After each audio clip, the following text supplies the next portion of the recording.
नमस्कार दोस्तों, आज के हमारे इस वीडियो में हम आपके लिए कामदा एकादशी की व्रत कथा लेकर आए हैं। एक समय की बात है, भगवान श्री कृष्ण और युधिष्ठिर महाराज के बीच संवाद हो रहा था। युधिष्ठिर महाराज ने भगवान श्री कृष्ण से कहा, हे केशव, मेरा प्रणाम स्वीकार करें और कृपा आप मुझे चैत्र मास के शुक्ल पक्ष में आने वाली एकादशी के विषय में बताएं। युधिष्ठिर महाराज की बात सुनकर भगवान श्री कृष्ण ने उत्तर दिया, प्रिय युधिष्ठिर महाराज, चैत्र मास के शुक्ल पक्ष में आने वाली इस एकादशी को कामदा एकादशी कहते हैं। इस व्रत का पालन करने से समस्त पाप नष्ट हो जाते हैं और व्रत का पालन करने वालों को पुत्र रत्न की प्राप्ति होती है। इस प्रकार भगवान श्री कृष्ण ने कामदा एकादशी की व्रत कथा कहना प्रारंभ किया। अनेक वर्षों पूर्व रत्नपुर नामक गंधर्वों और किन्नरों के राज्य में उनके राजा पुंडरीक निवास करते थे। गंधर्वों और किन्नरों के इस राज्य में सुख समृद्धि और प्रसन्नता का वास था। इस राज्य में एक श्रेष्ठ अप्सरा ललिता अपने पति गंधर्व ललित के साथ रहती थी। वह दोनों सदा एक दूसरे के प्रेम में लीन रहते थे। एक दिन ललित राजा पुंडरीक की सभा में नृत्य और गायन प्रस्तुत कर रहा था, परंतु उसके साथ उसकी प्रिय पत्नी ललिता नहीं थी। नाचते और गाते समय उसे ललिता की याद आ गई और उसके पैरों की गति धीमी हो गई। उसकी जीभ लड़खड़ाने लगी। तब सभा में उपस्थित नागराजों में श्रेष्ठ करकोटक नाम के एक नाग को ललित के मन का संताप ज्ञात हो गया। उसने राजा पुंडरीक को ललित के पैरों की गति रुकने एवं गायन में गलती होने की बात बता दी। करकोटक की बात सुनकर राजा पुंडरीक को गुस्सा आ गया और गुस्से में भरकर उन्होंने ललित को श्राप दे दिया, हे मूर्ख, तू मेरे सामने गायन प्रस्तुत करते हुए अपनी पत्नी को याद कर रहा है। मैं तुम्हें नरभक्षी राक्षस बनने का श्राप देता हूँ। महाराज पुंडरीक के इतना कहते ही वह गंधर्व विशालकाय राक्षस बन गया।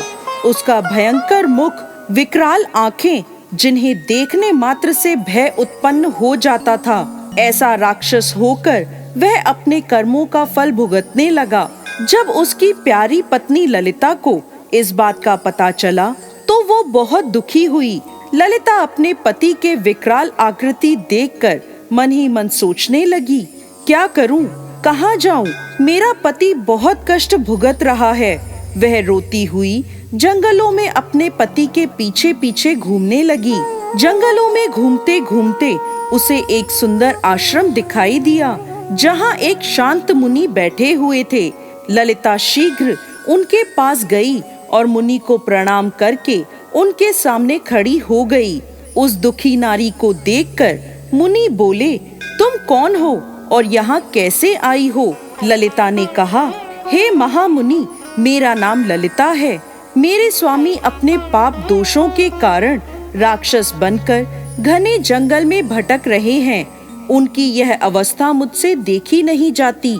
आप मुझे कोई ऐसा उपाय बताएं जिसके प्रभाव से मेरे पति को राक्षस योनि से छुटकारा मिल जाए। मुनिवर बोले, हे पुत्री, इस समय चैत्र मास के शुक्ल पक्ष की कामदा नामक एकादशी है, जो सभी पापों को हरने वाली है और अति उत्तम है। तुम कामदा एकादशी का विधि पूर्वक व्रत करो और व्रत का पुण्य अपने स्वामी को प्रदान करो। पुण्य देने पर क्षण भर में ही उसके सारे दोष दूर हो जाएंगे। मुनि के यह वचन सुनकर ललिता ने कामदा एकादशी का विधिवत व्रत और पूजन किया। पूजन करने के बाद वह उन्हीं ब्राह्मण ऋषि के समीप गई और अपने पति के उद्धार के लिए यह वचन कहने लगी, मैंने जो यह कामदा एकादशी का व्रत किया है, इसके पुण्य के प्रभाव से मेरे पति को राक्षस योनि से मुक्ति मिल जाए। ललिता के इतना कहते ही क्षण भर में ललित का पाप दूर हो गया और उसने पुनः अपने दिव्य देह को धारण कर लिया। वह दोनों पति पत्नी कामदा एकादशी के व्रत के प्रभाव से पहले की अपेक्षा और भी अधिक सुंदर रूप धारण कर स्वर्ग लोक को प्राप्त हुए। हे धर्मराज युधिष्ठिर, मैंने संसार के हित के लिए आपके सामने इस व्रत का वर्णन किया है। कामदा एकादशी ब्राह्मण हत्या आदि पापों से मुक्ति प्रदान करने वाली है। राजन, कामदा एकादशी की कथा को पढ़ने सुनने से वाजपेय यज्ञ का फल प्राप्त होता है। जय श्री हरि विष्णु।